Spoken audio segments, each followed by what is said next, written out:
Is the US dollar losing power? The shocking shift happening right now. Picture this. You walk into a store in Tokyo, pull out a US dollar bill, and the shopkeeper smiles and accepts it without question. Now imagine doing the same thing 20 years from now.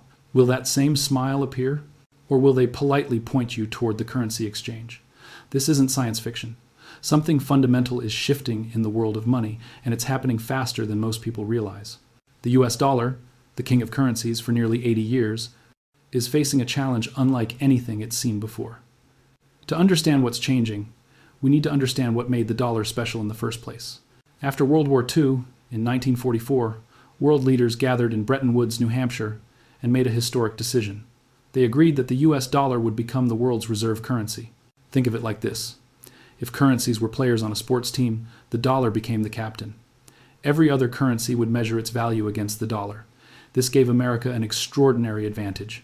When other countries trade with each other, say Japan buying oil from Saudi Arabia, they often use US dollars to complete the transaction.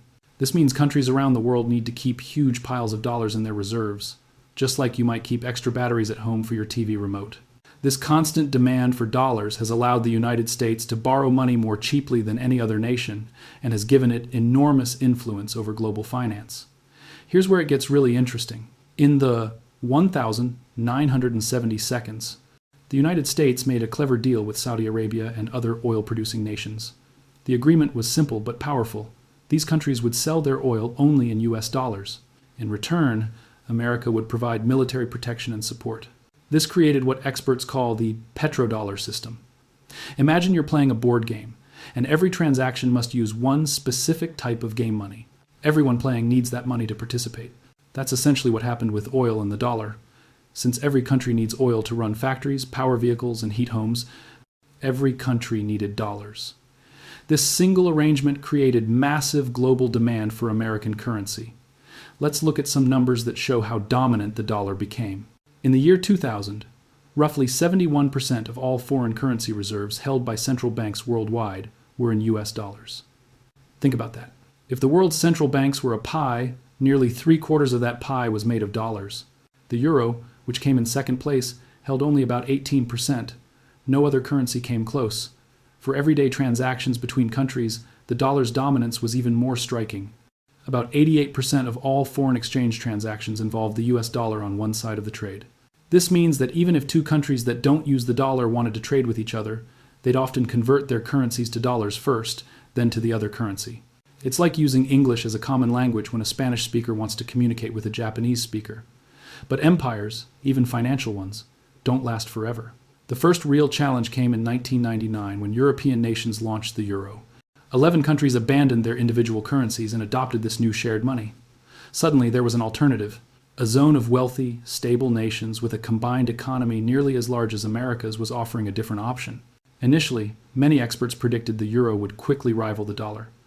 It didn't happen that way. The euro grew slowly but steadily. By 2010, it had captured about 25% of global reserves. Not enough to threaten the dollar's dominance, but enough to prove that alternatives could exist and gain trust. Then came 2008. The global financial crisis started in America with the collapse of major banks and the housing market. Countries around the world watched as the crisis spread from Wall Street to their own shores. For the first time in generations, nations began asking uncomfortable questions. Should we really trust a system where everyone's financial stability depends on what happens in one country? China, which by this point had accumulated over $1 trillion in US currency reserves, started speaking openly about the need for reform. Brazil, Russia, India, and South Africa joined these conversations. These weren't small countries complaining from the sidelines. These were major emerging economies that together represented billions of people and trillions in economic output. What happened next was quiet but significant. Countries began building alternative systems. China launched the cross-border interbank payment system in 2015, creating a way to transfer money internationally without going through American-controlled networks.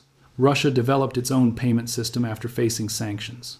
Even Europe created Instex, a mechanism to trade with Iran without using dollars, after America pulled out of the Iran nuclear deal. These might sound like boring technical developments, but they're actually revolutionary. For decades, if you wanted to move money between countries, you essentially had to go through systems that touched American financial infrastructure. These new systems created alternative roads. They weren't as big or well developed as the main highway yet, but they existed, and they were growing. Here's something fascinating about money that most people never consider. Currency is really just trust made physical. A dollar bill is valuable only because everyone agrees it's valuable. The paper itself is nearly worthless. The US dollar's strength wasn't just about America's economic size or military might. It was about trust. Trust that the dollar would hold its value. Trust that America wouldn't abuse its position. Trust that the rules would remain stable and predictable. But trust, once questioned, becomes fragile. Each time the United States used the dollar's dominance as a political tool, imposing sanctions or freezing assets, other countries noticed. They began asking themselves, could this happen to us? Should we reduce our dependence on a system where one nation holds this much power? Now here's where the story takes a dramatic turn. When COVID-19 shut down the world economy in 2020, the United States Federal Reserve did something that alarmed many observers. They printed money on a scale never seen before. In just a few months, the Fed created more new dollars than had existed in the previous century of American history combined. Why does this matter? Imagine you collect rare stamps, and suddenly someone floods the market with millions of copies of your rarest stamp. Your collection just lost value, right? The same principle applies to currency. When you dramatically increase the supply of something, each individual unit becomes less valuable. Countries holding trillions in dollar reserves watched nervously as America effectively diluted their holdings. But wait, there's more to this puzzle. In 2023, the BRICS nations, that's Brazil, Russia, India, China, and South Africa, made headlines by inviting 6 new countries to join their group: Argentina, Egypt, Ethiopia, Iran, Saudi Arabia, and the United Arab Emirates. Why does this matter? Because this expanded bloc represents about 45% of the world's population and controls roughly 30% of global economic output. These nations aren't just talking about reducing dollar dependence anymore. They're actively trading in their own currencies. China and Brazil now conduct trade in yuan and reals, bypassing the dollar entirely. India buys Russian oil in rupees. Saudi Arabia, the cornerstone of the petrodollar system, has openly discussed accepting yuan for oil sales. Each of these bilateral agreements is like a small leak in a dam. Individually they seem manageable, but together they signal structural change. Here's something that should really make you sit up and pay attention.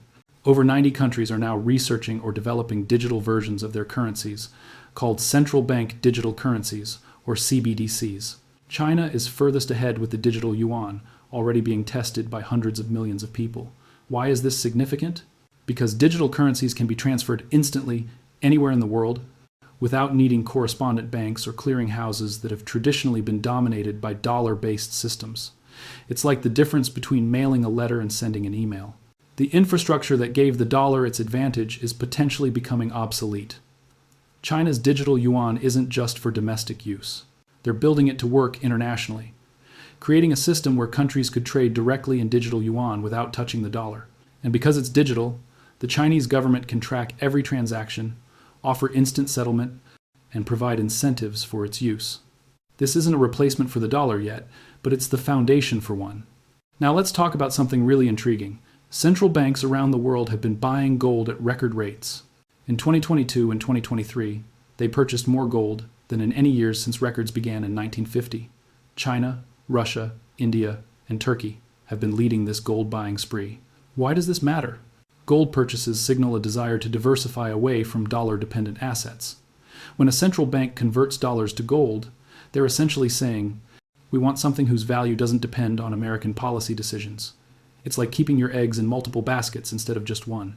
The scale of these purchases suggests a coordinated, deliberate strategy to reduce dollar exposure. Here's where things get really interesting for our understanding. When Russia invaded Ukraine in 2022, Western nations froze roughly $300 billion worth of Russian foreign reserves. Essentially, Russia's savings held in dollars and euros became inaccessible overnight.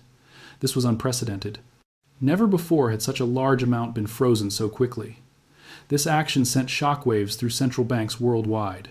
Countries that had disagreements with Western nations, or feared they might in the future, suddenly faced an uncomfortable reality. Their reserves weren't really theirs if they couldn't access them. China, which holds over $3 trillion in foreign reserves, certainly noticed.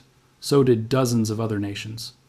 The very tool that made the sanctions effective also motivated countries to find alternatives. Let's return to those numbers we discussed earlier, because this is where the story becomes concrete.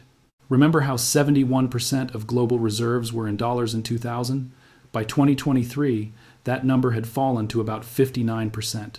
That might not sound dramatic, but it represents a massive shift. That's roughly 12 percentage points in just over 2 decades, with the decline accelerating in recent years. The euro has held steady at around 20%. But here's the surprise.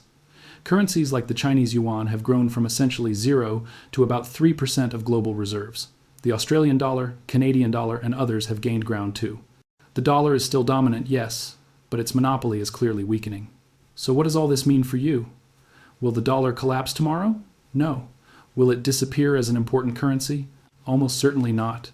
But will it maintain the extraordinary privilege it has enjoyed for 80 years? That's increasingly unlikely. The future probably looks like this: a multipolar currency world where the dollar remains important but shares the stage with the euro, yuan, and perhaps digital currencies we can't fully envision yet. International trade will happen in multiple currencies depending on who's trading with whom. The dollar's special advantages, America's ability to borrow cheaply, to impose sanctions effectively, to benefit from automatic demand for its currency, will gradually diminish. For ordinary people, this means exchange rates might become more volatile. It means the costs of imported goods could change more frequently. It means America might face higher borrowing costs, which could affect everything from home mortgages to government services. The transition won't happen overnight, but it's happening. The question isn't if the dollar will lose its monopoly power, but how quickly and what replaces it. The world is watching, and the shift is real.